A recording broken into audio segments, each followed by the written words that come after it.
ketika kita pensiun di umur 55 tahun, kemudian masih hidup 20 tahun kemudian, yang artinya sampai 75 tahun, 80 tahun, siapa yang akan membiayai hidup kita?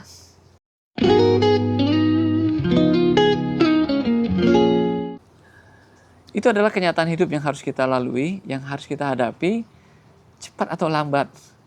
Kalau Anda masih berusia 40 tahun, tidak ada salahnya kita memikirkan apa yang bisa kita lakukan ketika hari tua.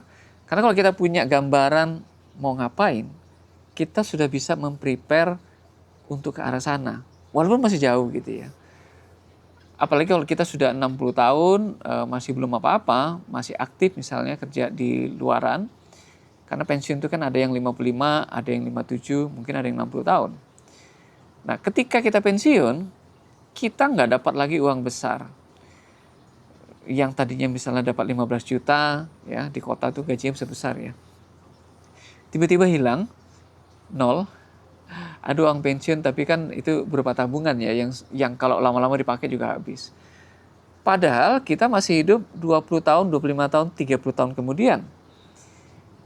Ini kita bicara tidak mengandalkan anak ya, kita nggak tahu anak kita sukses atau tidak, atau mungkin kita tidak punya anak. Nah, untuk itu kita perlu pikirkan apa yang harus kita lakukan. Selain kita memang nggak boleh diam, karena kita tua itu harus bergerak, harus aktif, harus bekerja dengan yang stres rendah, yang tidak melelahkan, yang kalau bisa ada uang kecil gitu ya, karena biaya hidup kita sebenarnya nggak besar kalau kita sudah punya rumah. Makan itu kan sederhana ya. Kalau kita punya kebun kecil, memang kebun kecil ini seperti saya nggak bisa memenuhi 100% kebutuhan kita. Enggak. Ini hanya memberi kita aktivitas, rajin ke kebun, merawat kebun jadi sehat, dan bisa mengurangi biaya hidup. Mungkin 30%, 40%. Selebihnya kita harus cari uang juga untuk memenuhi 50%, 60% kekurangannya. Nah, salah satu yang bisa kita lakukan sebenarnya di hari tua itu adalah membagikan pengalaman. Mungkin kita bisa mengajar private anak-anak, menjaga anak-anak, daycare gitu ya, tapi jangan banyak-banyak. Mungkin 2, 3, kalau kursus mungkin bisa 5 sampai 10 orang di rumah gitu ya. Cara lain adalah misalnya kita menggunakan aset kita.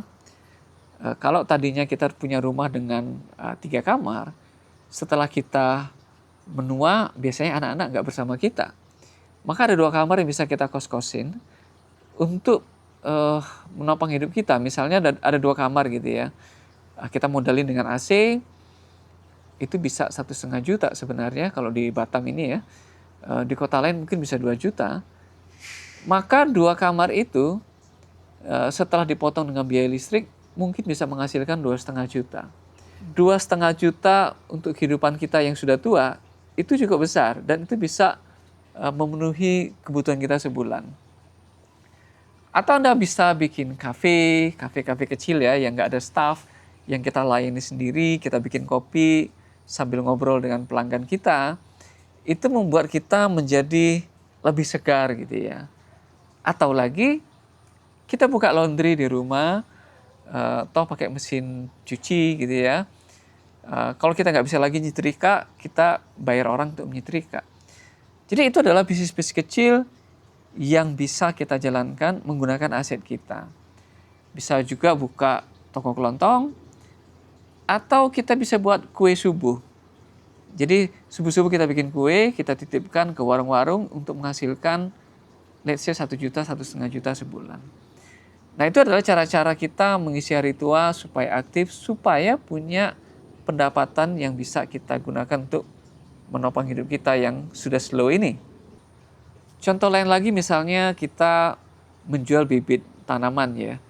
Kita tanam cabai, tomat, kemudian kita jual bersama pohonnya, atau kita tanam bunga. Jadi bukan bisnis besar yang memerlukan investasi sehingga kita punya risiko untuk bangkrut. Bisnis kecil aja yang bisa menopang hidup kita. Nah, dari semua bisnis-bisnis kecil tadi, itu bukan menghasilkan uang besar. Menghasilkan uang puluhan ribu, bahkan ribuan perak kalau kita bikin kue ya. Nah, apakah ini bisa kita lakukan? kita perlu memperbaiki cara pikir kita untuk bisa menghargai uang-uang kecil. Kalau kita udah terbiasa menerima uang belasan juta, 20 juta sebulan, betul-betul kita nggak lagi melihat uang receh. Nah ini kita perlu bongkar pikiran kita, mulai menghargai uang-uang kecil. Kita anggap diri kita bukan siapa-siapa lagi, kamu tuh bukan siapa-siapa gitu ya. Sehingga nggak perlu malu, kita bisa mulai jualan dan memetik uang-uang kecil. Dengan begitu baru kita bersemangat untuk membuat kue, untuk melakukan hal-hal kecil yang menghasilkan uang kecil. Jadi kalau kita sekarang umur 50 masih mendapatkan uang besar itu, agak sulit membayangkan uang kecil itu.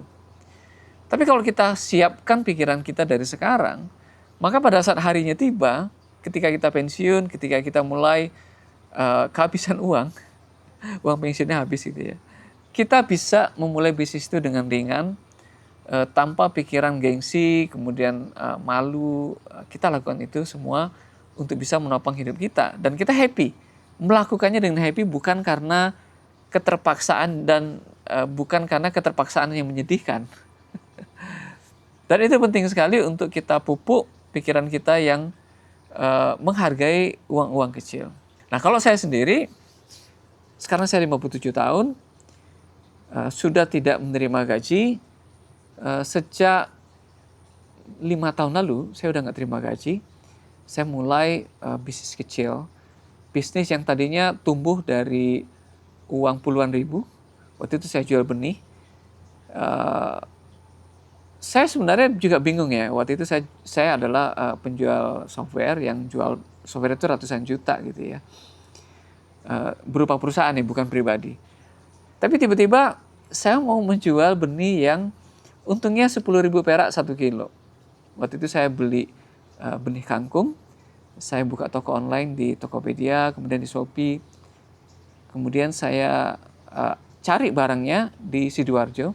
Saya beli benih yang besar, kemudian saya repacking. Itu pekerjaan yang sangat simple, pekerjaan yang kalau tadinya kita jual ratusan juta, tiba-tiba mengerjakan itu sesuatu yang remeh-temeh banget, nggak keren banget gitu ya. Tapi saya lakukan. Apalagi untungnya cuma 10.000 ya. Pada saat itu adalah waktu COVID, kita di rumah, saya iseng-iseng mengerjakannya. Lama sekali untuk tumbuh menjadi lumayan. Tidak menjadi besar, menjadi lumayan. Jadi dari puluhan ribu, satu hari laku 2 kilo gitu ya. Saya bungkus, saya kirim ke JNE, ke JNT. Terus berjalan, memang itu tidak ketemu dengan orang ya, tidak menitip ke warung, tapi sifatnya online di rumah pada saat itu COVID. Dan pada akhirnya sudah berjalan sekarang 4 tahun, dan bisnis kecil itu bisa membiayai hidup saya. Hidup yang tidak mewah, bisa menopang hidup saya dan anak saya, tambahan uang buat anak saya karena dia menjalankan sekarang. Dan begitu bergulir, saya menjadi cukup kuat karena ada penopang hidupnya. Ya istri saya masih kerja, tapi tanpa dia bekerja pun kita sudah bisa hidup dengan uang yang tidak banyak itu. Basic life ya, belum bisa jalan-jalan dengan uang itu. Tapi itu adalah titik penting buat saya melakukan hal lain lagi. Karena kita nggak bisa diem, nggak boleh diem. Pada saat usia kita sudah tua, kita tetap harus berpikir, harus mengerjakan sesuatu. Harus selalu ada project yang kita kerjakan, baik itu menghasilkan uang atau tidak. Contoh yang nggak menghasilkan uang itu adalah saya bikin lemari, saya bikin lantai kayu gitu ya untuk diri sendiri. Terus ada project yang saya pikirkan sehingga hidup itu lebih bersemangat, lebih ada tujuan. Karena anak-anak udah besar ya, kita nggak ada lagi memikirkan mereka sehingga kita memikirkan diri kita sendiri. Tetap kita memikirkan sesuatu yang bisa kita kerjakan. Nah lanjut lagi dengan project yang saya kerjakan. Setelah basic income kita terpenuhi, kita bisa melakukan hal lain lagi yang membuat kita lebih excited, lebih hidup. Contoh project lain yang sedang saya kerjakan adalah membuat aplikasi ya. Karena saya di bidang IT, ya saya kerjakan yang saya tahu ya. Sebenarnya tidak mudah bikin aplikasi, tapi di zaman AI kita nggak perlu coding, kita hanya minta saja. Jadi pengalaman kita yang mengerti sistem bisa kita tuangkan lewat ChatGPT, lewat DeepSeek, lewat Claude untuk membuat sesuatu, membuat aplikasi. Nah, aplikasi ini aplikasi ringan, aplikasi yang berkaitan dengan sepeda, berkaitan dengan komunitas sepeda. Saya belum membayangkan bagaimana mendapatkan uangnya, tapi itu membuat saya excited, membuat saya hidup gitu ya. Saya bikinkan tambahan fitur ini, tambah fitur ini, supaya bagus, supaya gampang gitu ya. Tapi saya yakin bisa memonetisasinya, mendapatkan uang kecil, setidaknya membiayai server. Syukur-syukur kalau dia bisa membiayai saya jalan-jalan ke luar negeri dengan sepeda gitu ya. Jadi untuk mengisi hari tua kita yang 20 tahun, 25 tahun setelah pensiun, itu perlu kita pikirkan sejak dini. Pelan-pelan, tidak usah terburu-buru, dan pada akhirnya akan ketemu jalan-jalan baru yang tadinya nggak kita sangka. Kalau kita nggak pernah memikirkannya, tentu tidak akan keluar pikiran itu ya. Tapi kalau kita nanti sudah mulai memikirkannya, ada aja jalan keluarnya yang membuat kita menjadi orang lain, membuat kita menjadi sesuatu yang mungkin lebih bahagia daripada yang sebelumnya. Nah, untuk teman-teman yang sudah menjelang 50, 60, apa yang sudah Anda pikirkan mungkin bisa dibagikan di komentar, biar kita belajar sama-sama. Mungkin akan ada timbul ide-ide yang menarik yang bisa dibagikan ke orang-orang lain, yang membuat kita bisa melewatkan hari tua dengan lebih bahagia tanpa was-was. Terima kasih sudah menonton, sampai ketemu dengan video lainnya.